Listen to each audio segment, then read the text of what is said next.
Dumating na ang inisyal na batch ng mga automated counting machines na gagamitin para sa 2025 national and local elections. Si Luis Erispe sa sentro ng Balita Live.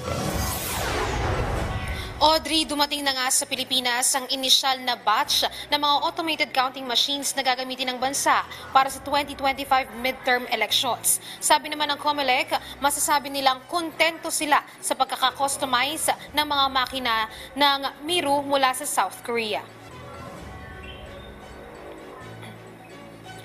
Mas malaking screen sa mga makina, na ilipat na kamera na dati ay nasa taas, ngayon ay nasa baba na, at naiba na rin ang posisyon ng labasan ng resibo ng mga boto.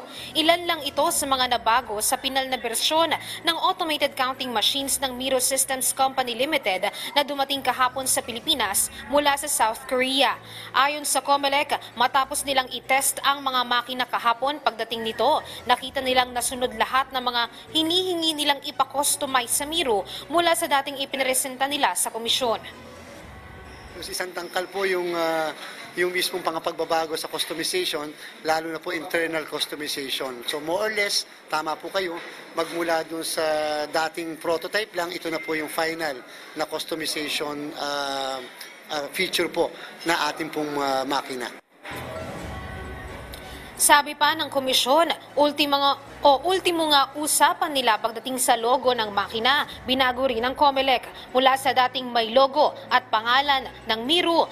Ngayon, purong logo na lang ng COMELEC ang makikita sa mga ballot boxes. Patunay lang ito na kahit umupa lang ng makina ang komisyon, ang COMELEC pa rin ang mamamahala sa magiging botohan. Lahat po na hiningi ng COMELEC, ibinigay po lahat.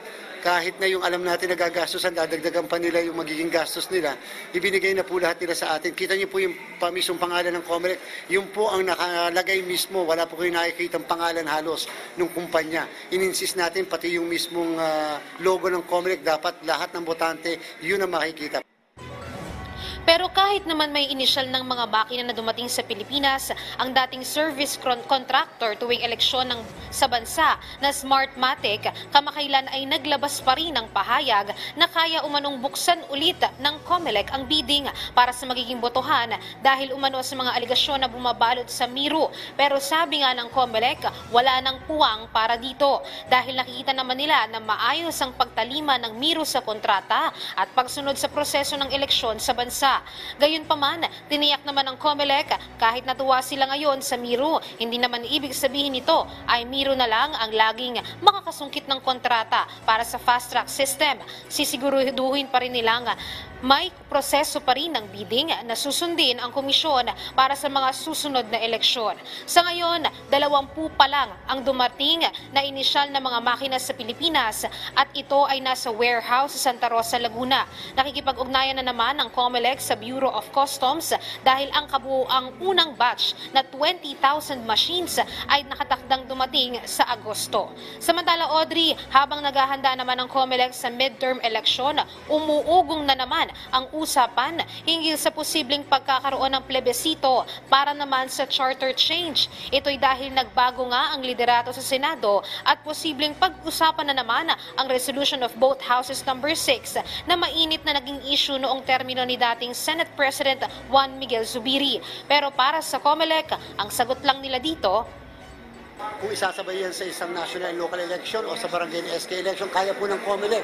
Walang dagdag na gastos. Siguro po, hahaba lang nga po yung balota. Sana po, nakalagay, although may nakalagay naman po sa batas na, may nakalagay naman po sa saligang batas pati kung kailan magkoconduct ng mga plebisito. Pero kung maganda po, nanggaling na mismo sa Kongreso. Audrey, lahat nga ng mga makina na dumating kahapon ay dumaan sa testing o hardware testing ng COMELEC kung nasunod nga yung pagkakahiling nila sa customization nitong mga makina. Hindi lang naman gagawin ng COMELEC itong testing na ito dito sa mga 20 makina na dumating kahapon, kundi pati yung mga susunod na batch ay itetest din nila para masiguro na nasunod yung pagkakakustomize base sa TOR na hinihingi ng COMELEC para nga masigurong magiging maayos yung ating eleksyon sa darating na 2025 midterm at national at local elections. Audrey. Maraming salamat, Luisa Erispe.